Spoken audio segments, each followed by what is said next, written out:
Regarde ce qu'ils ont, la Vierge Marie est supposément de Dieu, mais ce sont des idoles. Et ça, c'est supposé être Michael l'archange. Mais c'est quoi? C'est même pas Michael, tu le sais. Et regarde Santeria, toute la sorcellerie. Et ça, c'est le matériel que j'avais, Caldero. C'est Caldero. Tu te rappelles du tabernacle où les gens rencontraient Jésus, ils avaient rencontré Jésus. C'est le tabernacle du diable, ça.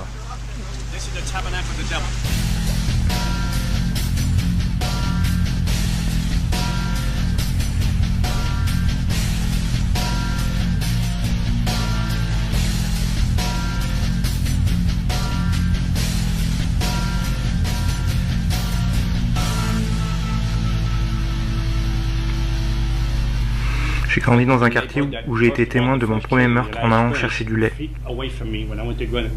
C'était à 3 mètres de moi. Ils ont tiré sur le gars 7 fois. C'était des jeunes. J'ai vu le meurtre après meurtre après meurtre. Pour survivre dans les rues du Bronx, vous devez être un tueur, un assassin. Vous devez être intelligent et malin. Du côté de mon père, il n'y avait que des sorciers et des sorcières. Nous étions immergés dans la sorcellerie. Nous avions un contrat, une alliance avec le diable. Je me rappelle quand j'étais plus jeune, à 9 ans, j'allais dans cette pièce pour adorer le diable. Et je pouvais sentir la présence du diable qui rentrait dans la pièce. Et mon père était en train d'adorer et parlait en langue démoniaque. Et il adorait, mettait des fleurs, des bougies et mettait de l'eau. De 19h à 5h du matin. J'étais emmené dans les églises démoniaques, dans des églises de sorcellerie. J'étais formé à devenir un sorcier. J'étais entraîné par des sorcières dans la religion depuis 30, 40, 50 ans. Ils m'ont appris à parler aux principautés, aux esprits sur terre, au diable lui-même. Vous ne pouvez pas parler au diable directement, vous devez gagner le droit de le faire. Et le premier massacre qu'ils ont fait dans mon quartier était dans cette maison, juste ici. Le mari a poignardé sa femme 52 fois et lui a coupé les oreilles. Et ensuite, moi et mon frère, nous étions avec sa fille, on l'a raccompagnée chez elle. On est rentré par la porte ici et la fille a retrouvé sa mère taillée en pièces ici, dans sa maison. J'étais dans la cour d'école en train de jouer avec quelques amis. Et ce pasteur est venu. Il avait ce groupe qui est venu, ils ont commencé à jouer des chants. Les gens se réunissaient au milieu de la cour d'école et il y avait une atmosphère incroyable. Il y avait une joie incroyable et je venais d'une famille brisée. Ce pasteur est monté sur l'estrade et il parlait d'histoire de la Bible.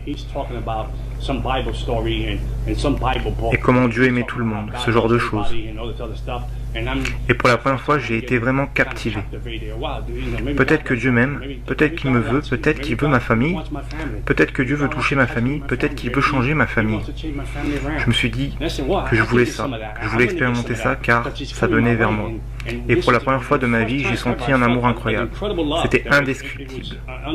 Ce pasteur est descendu de l'estrade et venait toucher les gens, prier pour les gens. Alors je me suis dit que maintenant c'était mon tour. Maintenant Jésus va m'accepter, Jésus va me montrer ce qu'est l'amour. Et ce pasteur m'est passé devant. Il ne m'a pas touché, il n'a pas posé les mains sur moi. Il est allé au bout de la ligne et quand il est revenu, il m'a ignoré et prié pour l'autre personne. Je me suis alors dit que Jésus ne m'aimait pas. Mon père ne m'aime pas, Jésus ne m'aime pas. On vient d'une famille brisée. Jésus, il aime que ma mère soit battue. Il aime que moi et mon frère allions au lit affamés. Il aime que, vous savez, qu'il n'y ait pas de chauffage dans notre appartement. Il aime le fait que, quand nous allions à l'école, nous sommes rejetés. Donc ce Jésus, il est comme mon père. Il n'y a aucune différence, il est comme mon père. Je suis rentré chez moi brisé, je suis rentré chez moi triste. Et je me rappelle environ 2 semaines plus tard, j'étais dans la cour d'école, je jouais avec des copains. Et j'ai entendu quelque chose tomber et heurter le sol. C'était un collier vaudou. Alors je prends le collier vaudou, il avait beaucoup de couleurs, je le mets sur moi. Et le collier était mon premier contrat avec le diable. Nous avons été à une séance de tarot. Et quand nous étions à cette séance de tarot, j'étais un jeune garçon de 10 ans. La dame qui tirait les cartes, la sorcière, elle avait les yeux fixés sur moi, fascinée. Et elle dit, ce garçon, nous le voulons, nous le voulons. Les sorciers de Santeria le veulent. qu'ils appellent le culte des saints, mais qui est en réalité le culte des démons. Ils le veulent aussi. Et si tu ne me le donnes pas, il va perdre la vue dans 30 jours. Alors ma mère était tellement désespérée, ma mère a vendu ses affaires, elle a vendu son lit. Elle a vendu le mobilier du séjour afin de réunir $250 pour faire ma première séance. Parce que cette dame nous a fait tellement peur que ma mère a dû dormir sur le sol, car elle n'avait plus de lit où dormir. Et parce qu'elle ne voulait pas que je perde la vue, elles m'ont initié au côté obscur au début de mes 10 ans. Et le premier amour, le premier contact que j'ai eu à l'âge de 10 ans avec le diable est arrivé. Et le diable est arrivé et a accepté le sacrifice que je lui offrais, ma vie. Et ils ont mis 5 perles autour de mon cou, les 5 pires démons des principautés en dessous de Satan. Ils les ont mis autour de mon cou, ce qui est Santeria. Et ils m'ont dit qu'ils allaient être mes guides spirituels, mes anges gardiens, et qu'ils allaient gérer ma vie à partir de maintenant. C'est le bâtiment, ce bâtiment au coin de la rue ici, était quasiment abandonné. C'est dans le livre. Moi et mon frère, on avait l'habitude de monter et descendre, chercher l'eau à la pompe. Tu vois la pompe, ce bâtiment avait été laissé à l'abandon, quasiment plus personne ne vivait ici. Seulement moi et ma famille et 12 autres familles vivaient ici. Mon enfance m'a été volée. Toute mon enfance a été d'adorer le diable, d'aller dans des églises sataniques. J'allais dans les églises sataniques de 19h à 5h du matin. J'étais formé par les sorciers et les sorcières à connaître les principautés démoniaques, les droits qui détient cette région, qui est dans cette région, qui gère cette principauté, quel est le nom de cette principauté. J'avais des pouvoirs de channeling. À l'âge de 13 ans, je faisais des projections astrales. Je laissais mon corps à la maison. Et j'allais dans différentes régions et je lançais des malédictions. Je maudissais des quartiers. Je mettais des esprits de prostitution, des esprits de drogue dans ces quartiers, des esprits d'homosexualité, esprits démoniaques, des esprits de meurtre, des esprits de suicide. Je savais comment appeler tous ces esprits dans les quartiers. À l'âge de 15-16 ans, j'allais dans les hôpitaux et invoquais des esprits de mort en soins intensifs, la mort dans une seule pièce pour que cette personne meure, car je voulais grimper les échelons avec le diable, je voulais devenir le plus grand adorateur du diable de New York. Le diable est devenu mon père. Il a remplacé mon père parce que j'ai prié qu'il tue mon père. Et à l'âge de 31 ans, mon père s'est fait tirer dessus en pleine face dans une boîte de nuit par une femme qui n'était pas la sienne alors qu'il en avait une. Le diable l'a pris, il m'a dit qu'il remplacerait l'ancien pour que je lui appartienne. Et le diable est devenu mon père. Il y avait une boîte de nuit ici et mon père est mort ici à 33 ans. Et nous vivons ici. Et quand j'avais 11 ans, il y avait un magasin juste ici, en coin de la rue. Et le gars s'est fait tirer dessus dans la rue juste ici. Le gars s'est fait tuer pendant que j'allais chercher une bouteille de lait. Et j'ai grimpé les rangs des adorateurs du diable. J'ai grimpé les rangs avec les principautés et démons. Jusqu'au point où je pouvais m'asseoir et parler avec le diable comme je l'ai fait avec toi aujourd'hui. Le diable se manifestait en forme humaine, sa présence entrait dans la pièce. Et je parlais avec le diable toute la nuit. Et il me donnait des missions.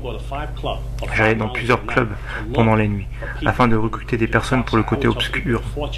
Je disais des choses aux gens à propos de leurs finances, de leur vie, ce qu'ils avaient fait, ce qui allait leur arriver. Ils n'avaient aucune idée de qui j'étais. Ils ne savaient pas de qui j'étais, j'avais juste des pouvoirs démoniaques. J'aimais le sang, je tuais les animaux afin de boire leur sang chaque semaine. Et si je n'avais pas le temps d'acheter des animaux, je me coupais moi-même pour boire mon propre sang. Le cercle des personnes avec qui j'étais dans ce monde démoniaque, s'il y avait des docteurs, des avocats, des directeurs, des juges, des policiers, ils étaient tous dans la sorcellerie, même des chanteurs qui sont très connus aujourd'hui. Je déplaçais des principautés de région en région afin de contrôler les démons au sol pour bloquer l'église, pour empêcher la croissance de l'église, pour empêcher aux gens d'être sauvés. Je rentrais d'une boîte de nuit bourré, j'étais à moitié possédé en étant saoul. Je m'arrêtais au milieu de la rue et je disais à Dieu, descends, tu en veux? Tu veux que je te frappe? Tu veux que je te crache dessus? Descends et viens me chercher. Je me suis marié à Halloween, j'ai eu un mariage satanique à Halloween. Tous les démons et principautés de différentes parties du monde sont venus à mon mariage. Aucun être humain n'est venu à mon mariage, il était effrayé de venir à mon mariage. Alors j'ai eu un mariage fou, j'ai envoyé des invitations mais personne n'est venu. Du coup il n'y a eu aucun cadeau de mariage. Mais des démons sont venus à mon mariage et ont baptisé mon mariage. Alors ma femme était une sorcière, j'étais un sorcier et ensuite ma fille, et je l'ai formée à devenir une sorcière elle aussi. Je me rappelle la première fois que j'allais faire un sacrifice humain, le diable était assis à la place du passager dans ma voiture. Il m'a dit tu m'aimes? J'ai répondu oui. Il m'a dit qu'il y a un gars sur le toit qui va essayer de t'attraper. Il va essayer de te voler ton argent et de te faire de mal. Si tu m'aimes, tue-le. Donc je me suis rendu sur le toit et je vivais au 12e étage de cet immeuble, je m'en souviens.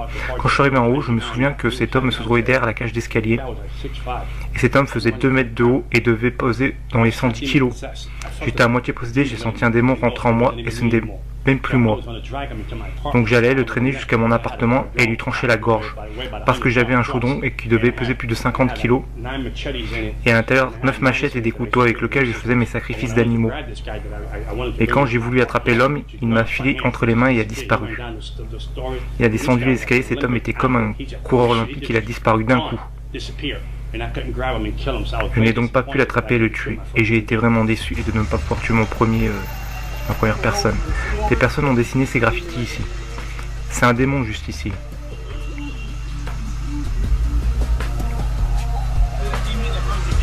Regarde le démon qui contrôle les portes de l'enfer. C'est celui dont je me parlais, qui est dans mon livre sur Santaria. Ce petit démon.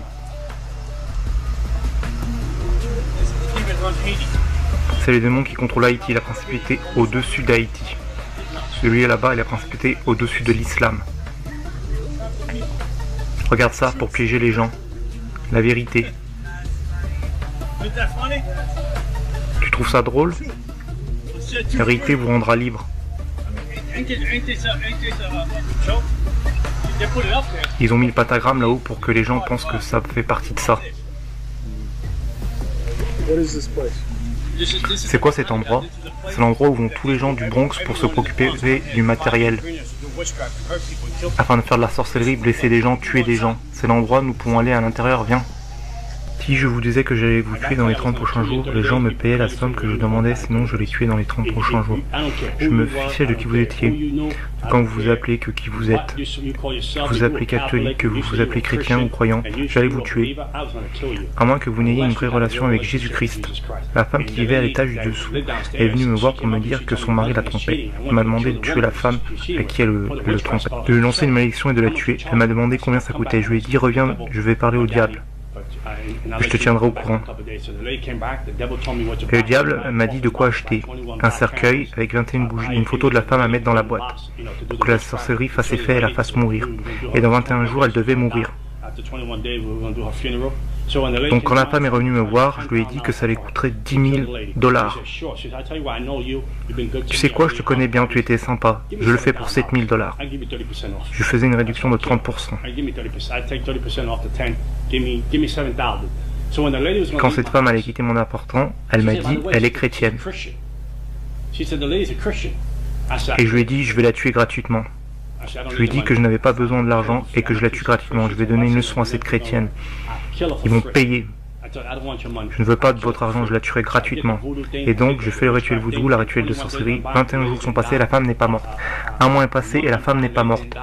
Je me suis dit, waouh, qu'est-ce qui se passe? Ma réputation va en souffrir. J'ai donc appelé le diable et les démons. J'ai intensifié la sorcellerie. J'ai doublé la sorcellerie pour qu'elle meure dans la nuit. Et rien ne s'est passé, rien du tout. J'étais donc chez moi la nuit et le diable est venu. J'ai senti sa présence envahir la pièce. Et il m'a dit, nous devons avorter ton plan de tuer cette femme. Je lui ai demandé pourquoi abandonner. Ma réputation est en jeu, je suis un sorcier. Et si je ne tue pas cette femme, on va penser que je n'ai plus aucun pouvoir. Et le diable m'a dit, tu ne comprends pas, le Dieu qu'elle sert a dit de la laisser tranquille. Il a dit, ne la touche pas. Et j'ai demandé qui était ce Dieu. Le Dieu qu'elle sert. J'étais très en colère et j'ai dit, continue encore une semaine de la tuer. Mais le diable m'a encore répété, non, le Dieu qu'elle sert a dit de la laisser tranquille. Avec la sorcellerie que j'ai faite sur cette femme, elle aurait dû mourir en moins de 21 jours. Salut, comment ça va? C'est Jézabel. C'est Jézabel dans leur religion. Voilà comment ça fonctionne, ces statues ici ne sont rien. Mais c'est le démon qu'il y a derrière. Donc pour que je puisse m'identifier, cette statue doit être faite car je ne peux pas m'identifier à un esprit.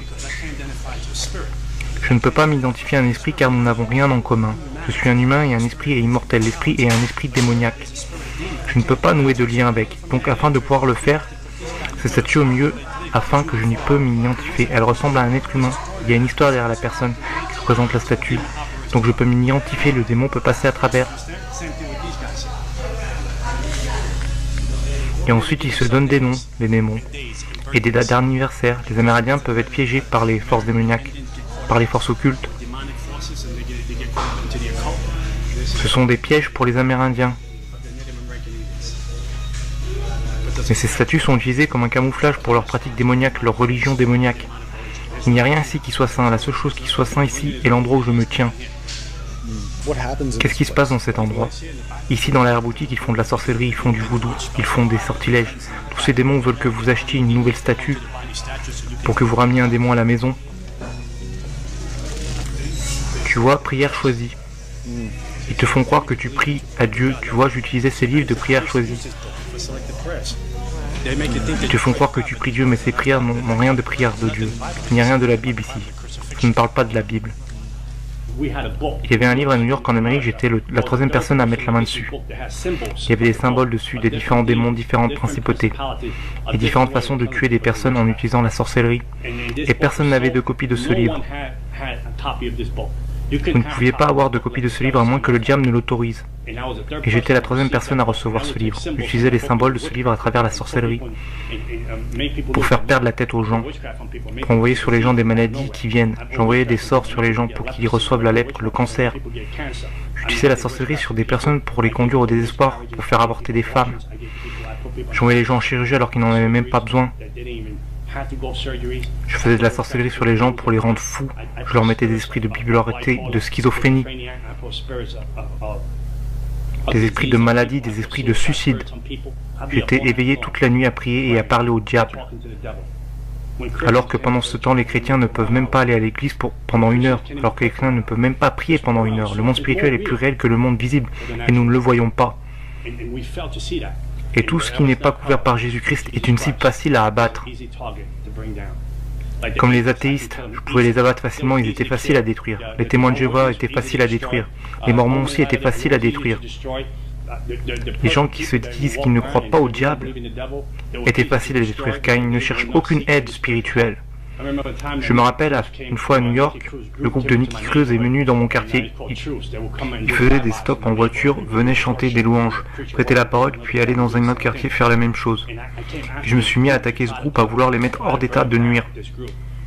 C'était des gamins, ils avaient 18, 17, 20 ans. Je veux dire, je me suis dit, mais comment osent-ils jouer cette musique horrible? Cette musique qu'ils appellent louange, cette musique dégoûtante, qui joue dans mon quartier, je vais détruire ces jeunes garçons. Quand je suis arrivé à l'endroit où ils étaient, il y avait un mur de feu autour d'eux. Je ne pouvais pas y entrer pour leur faire du mal. Il y avait quelque chose qui me repoussait. À chaque fois que j'essayais de leur lancer des forces démoniaques sur eux, quelque chose me repoussait. Et j'étais incapable d'atteindre ces gamins. Et je me disais qu'il y avait quelque chose ici qui n'était pas normal. Alors je m'en suis allé et je les ai laissés tranquilles et je me suis dit, ok, ils ont gagné ce premier round. Alors forcément qu'il y a des esprits ici qui nous observent. Oui, bien sûr, qui nous observent. Ok, nous sommes protégés. Nous sommes protégés par le sang, mon frère. Il n'y a rien de comparable au sang de Jésus. Amen. Ils savent qu'ils ne peuvent pas nous toucher. Ils voient ce qu'on a. On a une barrière de protection autour de nous. On peut marcher dans cet endroit. On pourrait chasser les démons de cet endroit. On pourrait détruire cet endroit au nom de Jésus. Il n'y a rien que le diable puisse faire. J'avais beaucoup d'argent, de belles voitures, de belles femmes. J'avais tout, je vivais dans le monde. Mon voisinage était terrifié de qui j'étais. Ils se disaient, vous embêtez ce type et votre famille va mourir. Vous embêtez ce type, il n'aura pas besoin d'un pistolet, il tuera vos familles durant son sommeil. Mon père était incroyable. Il me donnait des pouvoirs au-delà de ce que je pouvais imaginer. Il me donnait des pouvoirs et les gens avaient peur de moi, la police me craignait. La sécurité dans mon quartier me craignait. Les gens m'appelaient le fils du diable. J'ai mis des chrétiens à genoux, les empêchant de prier car ils étaient sans puissance. Ce n'était pas parce que leur Dieu n'était pas tout puissant, comprenez-moi bien. Leur Dieu était tout puissant, mais le vaisseau était faible. Le vaisseau n'avait pas de vie de prière, la prière n'était pas accompagnée de jeûne, et il n'avait aucune relation avec Dieu. Il y avait une forme de piété dans la personne, mais aucune puissance. La personne était faible, la personne ne faisait rien. Elle avait une Bible, un beau costume, de beaux habits, mais il n'y avait aucune connexion avec Jésus-Christ, parce qu'ils étaient hors de sa volonté, hors de ses promesses, et il était hors du plan que Dieu avait pour lui. Et je vous tenais alors, je vous possédais, je vous brisais, je vous jetais de la sorcellerie. Je continuais de faire ça, des chrétiens en nombre, des familles à des églises. J'en avais après tout ce qui pouvait représenter la croix de Jésus-Christ.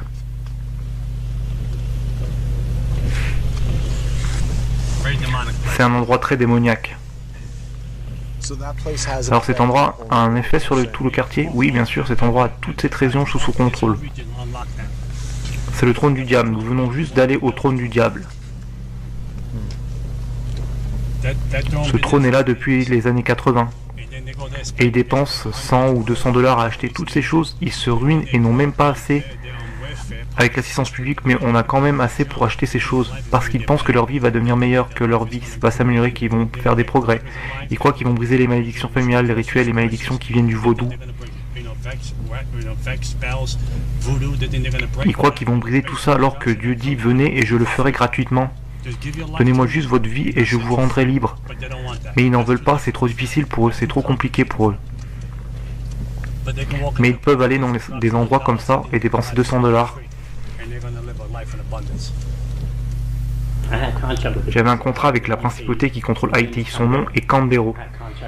J'avais un contrat avec les démons de Miami, avec les démons d'Afrique. J'avais aussi des contrats avec les démons ici à New York, la principauté qui contrôle Times Square ici à la 42e rue. La principauté qui contrôle Times Square à la 42e rue n'est pas la même que celle qui essaie de contrôler ce quartier. Je n'avais aucune conscience. Je me rappelle avoir fait de la sorcellerie sur mon frère et l'avoir mis en prison pendant 5 ans. Mon propre frère, ma chair, mon sang. J'ai fait de la sorcellerie pour le mettre en prison pour 5 ans. Mon autre frère qui était aussi sorcier est venu chez moi, une fois en colère. Et un démon l'a assailli. Il a couru hors de la maison car il ne supportait pas la douleur à son estomac. Et ma mère ne pouvait supporter ça. J'ai fait tellement de rituels sur mon corps. Le dernier rituel que j'ai fait, non seulement j'avais vendu mon âme au diable, mais j'ai fait une cérémonie où je devais boire du sang animal avec de la poudre. Ça s'appelle Samsi. C'était une cérémonie d'Haïtiens et de Français. Vous faites cette cérémonie avec un démon et quand je vais chez les gens pour manger, ils ne peuvent pas faire de la sorcellerie sur la nourriture. Je fais toutes ces cérémonies que vous pouvez imaginer. J'allais dans les églises sataniques. Et chaque année, nous avions une réunion secrète. Tous les sorciers et sorcières venaient à cette réunion pour décider quelle principauté serait invoquée pour contrôler la région. Nous étions mieux organisés que l'Église. Le royaume des ténèbres était mieux organisé que l'Église de Jésus-Christ. Nous savions faire les cérémonies et préparer les choses pour l'année prochaine, avant que l'année en cours ne soit finie, pendant que les chrétiens ne peuvent pas venir à l'église et prier pendant 1 heure, pendant que les chrétiens ne peuvent pas avoir une relation continue avec Dieu. J'avais pris une année sabbatique et la sorcellerie et le diable m'a puni et m'a rendu aveugle pendant 1 an. J'ai été complètement aveugle pendant 1 an. J'étais enregistré à l'association pour les aveugles, j'étais totalement aveugle. J'ai été entraîné à utiliser un chien guide. J'ai été entraîné à utiliser un de ces bâtons que vous utilisez pour marcher dans la rue. Ma mère avait pris soin de moi pendant 1 an. Ma vision est devenue noire et un brouillard gris est venu dans mes yeux. J'étais aveugle. Et quand j'ai redonné ma vie au diable, après cette opération chirurgicale, le diable m'a redonné la vue. Et je pouvais voir de nouveau. Ça a été ma punition pour avoir pris une année de repos. Le diable m'a dit, tu veux une année de repos? Je t'en donne une. Et il m'a pris ma vue. C'est le monde dans lequel je vivais. Si vous obéissez pas, il vous tuait. Il y avait une règne de terreur afin que vous ne quittiez pas cette religion. Vous ne pouvez pas quitter Santeria. Les docteurs ne pouvaient pas expliquer comment j'avais perdu la vue. Et pendant ce temps, quand le chrétien agissait mal et qu'il pêche, la seule chose qu'il vous trouvait en rentrant, c'est juste c'est la grâce et le pardon. Quand tu signes avec le diable et que tu fais quelque chose qu'il n'aime pas, il tue un membre de ta famille. Je me rappelle le diable avertissant cette femme en disant « Tu ne peux plus rester avec cette personne », mais elle n'y avait pas fait attention car elle était devenue amoureuse. Un démon a possédé dans la rue, il a pris un marteau, lui a frappé 17 fois sur la tête et l'a tué. Un jour j'étais assis chez moi, c'était incroyable. J'avais été à la boîte de nuit la nuit précédente. J'étais assis et regardais une émission stupide à la télévision, Jerry Springer Show. Les gens se frappent et s'insultent. Je prenais plaisir à ça, je rigolais. Pour la première fois, j'ai entendu une voix disant « Fils, j'arrive bientôt, que vas-tu faire avec ta vie ?» Une voix audible qui avait traversé la pièce et j'ai pensé que c'était la TV qui parlait. Et j'ai vu ensuite que ça ne pouvait pas venir de la télé, ces gens se tapaient les uns sur les autres. Je connaissais la voix du diable, je lui parlais comme je vous parle aujourd'hui. Il prenait une forme humaine et entrait dans la pièce parfois. Sa présence entrait dans la pièce et l'atmosphère changeait. Et je savais alors qu'il était là avec moi, qu'il parlait avec moi. Je lui répondais et nous parlions toute la nuit. Je connaissais ça, je connaissais comme vous connaissez l'arrière de votre tête. Je connaissais tous les démons, toutes les principautés qui contrôlent tout en Amérique, au Canada. Toutes les principautés qui contrôlent l'occulte, le Wicca, la sorcellerie, le New Age, le bouddhisme, l'islam, la santeria, le spiritualisme. Je connaissais toutes ces principautés, j'avais un contrat avec elles. J'avais des accès directs avec toutes les principautés, les démons sur la terre, le diable, Jézabel. Je connaissais des démons dont je ne vous dirai même pas le nom, car vous ne sauriez pas qui ils sont. Je les connaissais tous par leur nom. Mais cette voix était très différente des autres voix. Quand j'ai entendu cette voix venant de nulle part, elle venait de l'air. J'ai été choqué, alors j'ai vu une vision de l'autre côté de l'appartement. Le ciel était en feu et je voyais les gens courir en dessous cherchant un abri, mais il n'y en avait pas. Et alors j'ai pensé même pourquoi est-ce que... J'étais complètement choqué. Je me rappelle avoir été dormir, je suis tombé dans un profond sommeil. Comme s'il m'y avait mis un voile et je me retrouve dans un train plein de gens.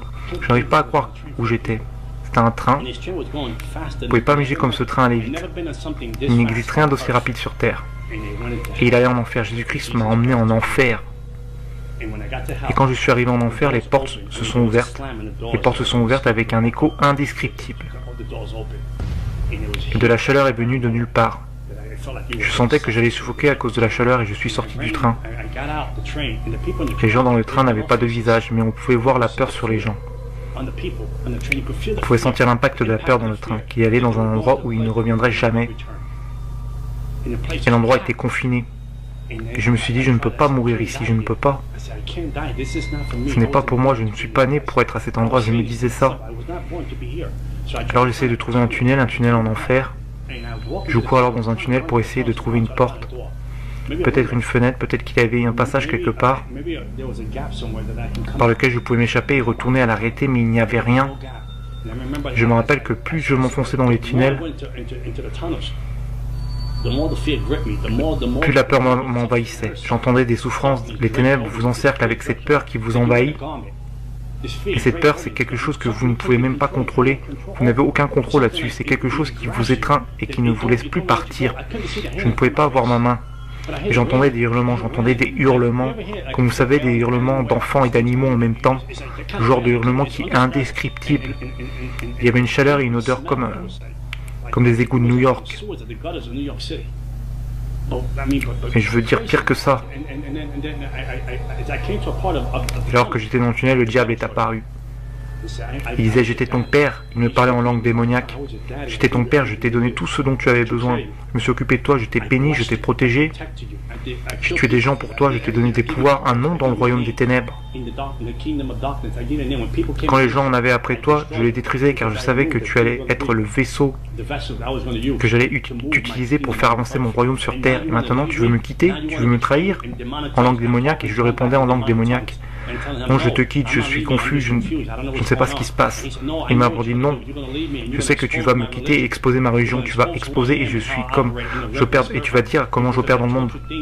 Parce que je t'ai enseigné des tas de choses que j'ai enseignées à personne. Je t'ai fait confiance avec les choses que tu devais savoir afin de faire avancer mon royaume, car je voulais t'utiliser d'une puissance manière. Et dans la confusion, il est venu m'attraper pour me détruire. Et la croix de Jésus-Christ est apparue. Je ne comprends pas comment une croix d'1 mètre était apparue en enfer, alors que je portais un short bleu. J'ai alors mis sur lui, et quand je l'ai mise, il s'est effondré comme un enfant. Comme un enfant, il s'est effondré au sol, comme s'il n'avait aucun pouvoir. J'ai alors saisi cette opportunité pour courir plus profondément, dans le tunnel de l'enfer en espérant qu'il y ait une autre porte. J'avais mon espoir. J'avais de l'espoir et aucun espoir à la fois. Il n'y avait pas de place pour dire je sors d'ici, c'est la fin.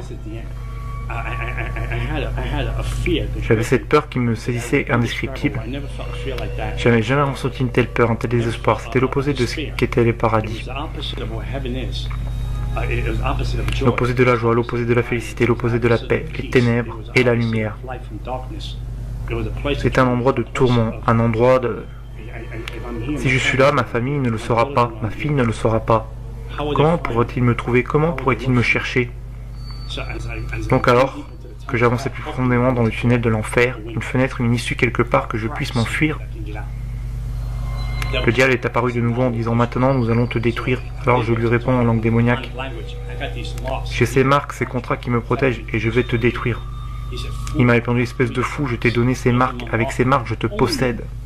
Je te possède, personne ne te possède sinon moi. Tu vas vivre pour moi ou mourir. » Et il est venu pour m'attraper une seconde fois. Je me suis dit, c'est fini. Alors la croix de Jésus est apparue en enfer.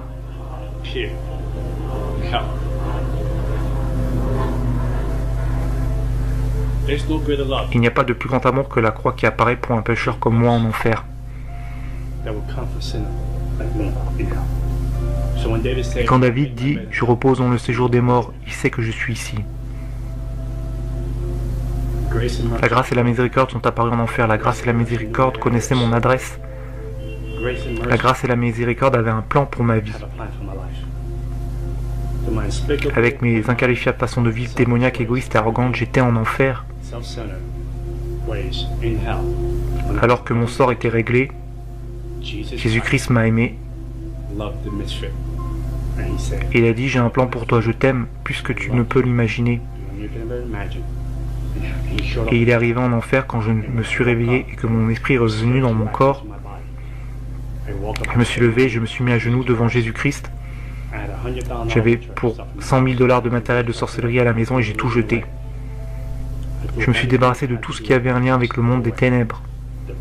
Mon ancien compagnon d'Haïti, de Cuba, de Miami et de New York voulait me tuer car j'en savais trop. Nous devons le détruire, le tuer car il en sait trop et il n'est plus des nôtres. Et ils sont venus pour me tuer, ils l'ont fait de leur mieux.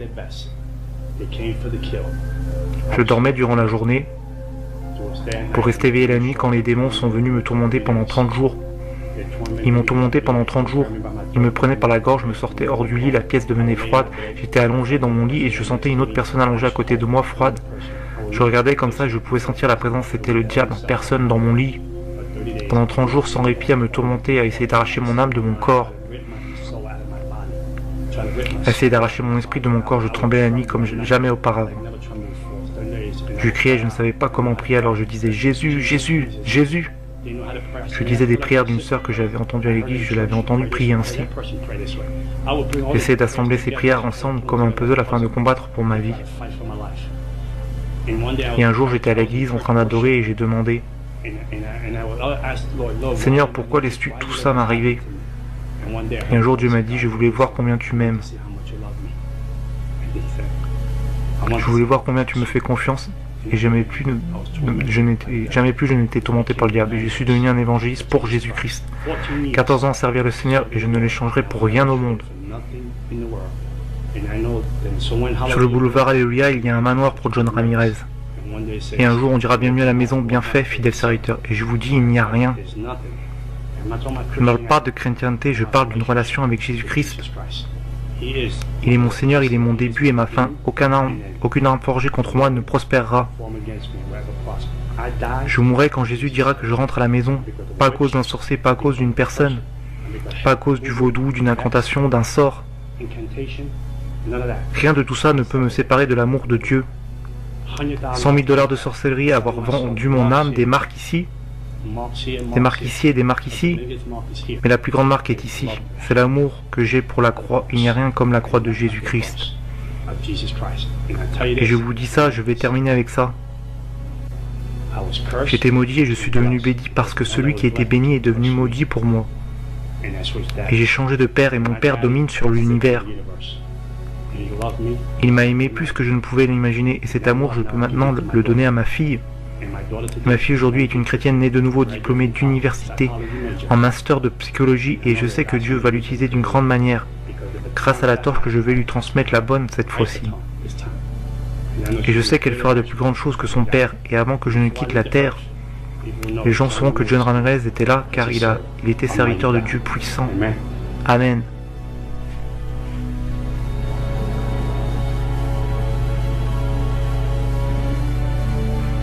Après avoir donné sa vie à Christ, John a rejoint Times Square Church à New York. Il a été formé par le pasteur David Wilkinson jusqu'à la mort du pasteur Wilkinson en 2011. John est maintenant un évangéliste pour Christ. Il voyage à travers le monde afin de prêcher et d'exposer les œuvres de Satan.